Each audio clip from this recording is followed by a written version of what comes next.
எல்லாருக்கும் வணக்கங்க. எல்லாரும் நல்லா இருக்கீங்களா? இன்றைக்கி நம்ம கண்ணம்மா சுலாகில் என்ன வீடியோ பார்க்க போகிறோம்னா, தேனி ஸ்டைல் மட்டன் பிரியாணி தாங்க இன்றைக்கி நம்ம செய்ய போகிறோம். பிரியாணி சாப்பிடணும்னு ஆசையாக இருந்தால் இந்த மாதிரி ஒரு தடவை செஞ்சு சாப்பிட்டு பாருங்கள். சூப்பராக இருக்கும். 1/4 கிலோ மட்டனை நல்லா கழுவிட்டு குக்கரில் சேர்த்து நம்ம வேக வைக்க போகிறோம். சின்ன வெங்காயம், புதினா, கொத்தமல்லி தழை அது 1, 2 மிக்சியில் அடித்து வச்சுருக்கேன் அந்த கிண்ணத்தில். அது தனியாக இருக்கட்டும். தண்ணி, உப்பு, மஞ்சள் சேர்த்து நம்ம குக்கரில் வேக வைக்க போகிறோங்க. தண்ணி கொஞ்சமாக ஊற்றி வேக வச்சாலே போதும். நம்ம 1/4 கிலோ மட்டன் எடுத்துருக்கோம், எலும்பு இல்லாமல் தனி மட்டனு. இப்போ நம்ம குக்கரை வச்சாச்சு அடுப்பில். அது விசில் வரட்டும். அரிசியை ஊற வச்சுக்கலாம். 1/4 பிடி உலக்கில் 1/4 பிடி அந்த படி இருக்குது பார்த்தீங்களா, அதில் 1 உலக்கு, அப்புறம் 1/4 உலக்கு கூட கொஞ்சம் கம்மியாக சேர்த்துருக்கேங்க. அரிசியை நல்லா கழுவிட்டு ஊற வச்சாச்சு. இப்போ வெங்காயம், தக்காளி, தயிர், இஞ்சி பூண்டு பேஸ்ட்டு, கருவேப்பிலை, புதினா, மசாலா, கரம் மசாலா நம்ம வீட்டிலேயே அரைச்சது. இப்போ குக்கரில் நல்லா வெந்துருச்சுங்க. கறி 3/4 பதத்துக்கு வந்தாலே போதும். அந்த தண்ணியை தனியாக வடித்து வச்சுட்டு அந்த கறியும் தனியாக எடுத்து வச்சாச்சு. இப்போ அதே குக்கரில் தேவையான அளவு எண்ணெய் சேர்த்துக்கரலாம். எண்ணெய் அதிகமாக வேண்டாம் அப்படின்னு நினைக்கிறவங்க கம்மியாகவே சேர்த்துக்கரலாங்க. ஏன்னா திகட்டும், சாப்பிட முடியாது. நம்ம நெய் பார்த்திங்கன்னா இடையில நம்ம சேர்த்துக்கரலாம். இப்போ பட்டை, கிராம்பு, ஏலக்காய் 1, அன்னாச்சி பூவு எல்லாமே போட்டு பெரிய வெங்காயம் ஒரு 2 பெரிய வெங்காயம் நீளமாக கட் பண்ணி அதையும் சேர்த்துக்கரலாம். இப்போ எல்லாம் மொத்தமாக போட்டு நல்லா வதக்கிடலாங்க. கலர் நல்லா மாறி வரணும். கலர் நல்லா மாறி வரவும் நம்ம மசாலாலாம் சேர்த்துக்கரலாம். நம்ம வீட்லேயும் இந்த மட்டன் கிரேவிக்கெல்லாம் பார்த்திங்கன்னா கிரேவி பொடி அதைத்தான் போட்டு நம்ம வைக்க போகிறோம். இஞ்சி பூண்டு பேஸ்ட்டு கொஞ்சம் சேர்த்துக்கரலாம். அந்த வெங்காயம் வதங்கி வரும்போதேவும் தக்காளி நார்மல் சைஸு 2 பழம் சேர்த்து கட் பண்ணி வச்சது அதையுமே சேர்த்து நல்லா வதக்கிடலாங்க. நல்லா வதங்கட்டும். உப்பு சேர்க்கும்போது கொஞ்சம் சீக்கிரமாக வதங்கிடும், அதனால் உப்பு சேர்த்தாச்சு. நம்ம வீட்டிலேயேவும் இந்த மிளகு, சீரகம், சோம்பு, கசகசா, மல்லி, பட்டை, கிராம்பு, ஏலக்காய், லவங்கம் எல்லாமே சேர்த்து அரைச்சி வச்ச பொடி அதைத்தான் நம்ம சேர்க்க போகிறோம். இப்போ சின்ன வெங்காயம், புதினா, கொத்தமல்லி தழை 1, 2 அடித்து வச்சோம் இல்லையா, அதை சேர்த்து நம்ம நல்லா வதக்கணுங்க. சின்ன வெங்காயம் சேர்க்கும்போது நல்லாயிருக்கும் டேஸ்ட்டாக. அந்த புதினா, கொத்தமல்லி தழையும் 1, 2 அடித்து சேர்க்கும்போது நல்லா வாசமாக இருக்கும் சாப்பிட்றதுக்கு. இப்போ அந்த பொடி நம்ம தேவையான அளவு சேர்த்துக்கரலாங்க. நான் ஒரு 2 ஸ்பூன் கொஞ்சம் எக்ஸ்ட்ராவே சேர்த்தேன். தனி மிளகாத்தூள், காஷ்மீர் சில்லி சேர்த்து அரைச்சதுங்க. பிரியாணி கொஞ்சம் கலர் கொடுக்கும். நம்ம அந்த மசாலு வறுத்து அரைக்கும்போது அதுலேயும் பார்த்திங்கன்னா தனி மிளகா, காஷ்மீர் வத்தல் 2மே சேர்த்து அரைச்சதுங்க. அதனால் பிரியாணி நல்லா கலர் கொடுக்கும். இப்போ தயிர் கொஞ்சம் சேர்த்துக்கரலாம். புதினா, கொத்தமல்லி தழை எல்லாம் சேர்த்து நல்லா வதக்கிடலாங்க. நல்ல வாசமாக மணமாக இருக்கும்.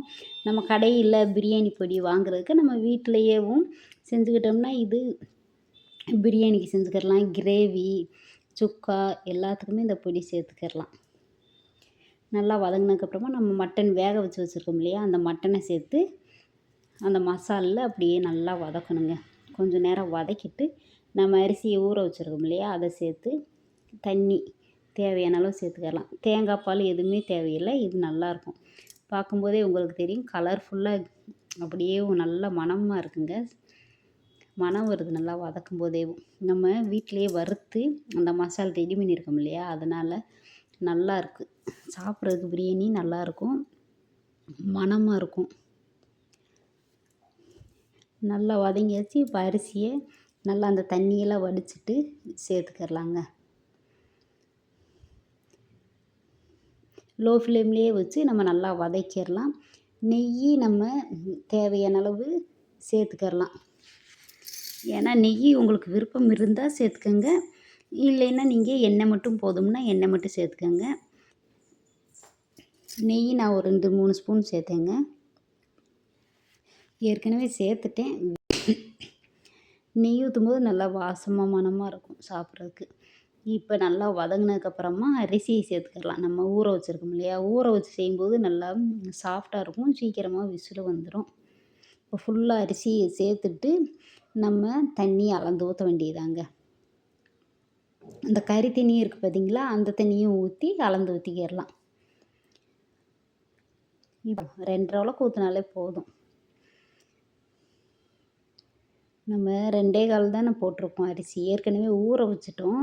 அதனால் ஊற வைக்காம இருந்தா 3 உலக்கு ஊத்தணும். ஏன்னா அது பழைய அரிசி நல்லா சாப்பாடு வேகணும். ஊற வச்சனால ஒரு 2 1/2 உலக்கு மட்டும் ஊத்தி, உப்பு ஏற்கனவே போட்டிருக்கோம். பார்த்துட்டு அப்படியே மூடி வச்சு விட்டோம்னா, ஒரு 2 விசில்லயே வந்துருங்க சீக்கிரமா பிரியாணி. அருமையா அட்டகாசமா சூப்பரான பிரியாணி ரெடி ஆயிரும். கலர்ஃபுல்லாக இருக்குது பாருங்கள். நம்ம கலரு எதுவுமே சேர்க்கல பிரியாணிக்கு. அந்த காஷ்மீர் வத்தல் இருக்குது பார்த்தீங்களா, அது போட்டு அரைச்சனால நமக்கு பிரியாணி கலராக வரும். கெமிக்கல் எதுவுமே இல்லாமல் உடல் ஆரோக்கியமான பிரியாணி நம்ம வீட்டிலேயே செஞ்சு சாப்பிட்லாங்க. வீட்டிலேயே மசால் நம்ம வறுத்து அரைச்சி பொடி பண்ணி வச்சுக்கிட்டோம்னா நம்ம கடையில் வாங்க தேவையில்லை.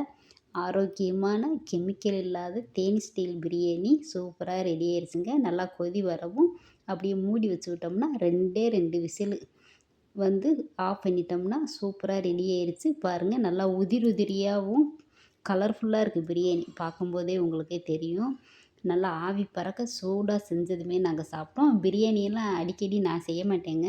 ஏன்னா அதிகமாக விரும்ப மாட்டோம். நாங்கள் அதிகமாக விரும்பி சாப்பிட மாட்டோம். அதனால் எங்கள் மாமா பிரியாணி செஞ்சா, "தக்காளி சாப்பாடு செஞ்சு வச்சுட்டியா?" அப்படின்னுவாரு. அதனால் இருந்தாலும் பசங்க யாருமே நாங்கள் விரும்ப மாட்டோம் அதிகமாக. எப்பயாச்சும் வர்றதுனால தான் நாங்கள் செய்வோம். பிரியாணியெல்லாம் நாங்களாம் சின்ன வயசுல சாப்பிட்டதே இல்லைங்க. பிரியாணினா எங்கள் வீட்டில் தேங்காய் சாதம் தான் எங்கள் அம்மா செஞ்சு கொடுப்பாங்க. பிரியாணி இருக்குன்றதே எனக்கெல்லாம் தெரியாது பாருங்க. அந்த அளவுக்கு நாங்களாம் வளர்ந்தோம். இப்போ நினச்சா பிரியாணி சாப்பிட்றோம். அது இது தேவையானதெல்லாம் இப்போ இருக்கிற பிள்ளைகளுக்கு ஈஸியாக கிடச்சிருது. சூப்பராக பிரியாணி தேனி ஸ்டைல் ரெடி ஆயிடுச்சுங்க. நீங்களும் செஞ்சு பார்த்துட்டு எப்படி இருக்குன்னு சொல்லுங்கள். பாய், நன்றி, வணக்கம்.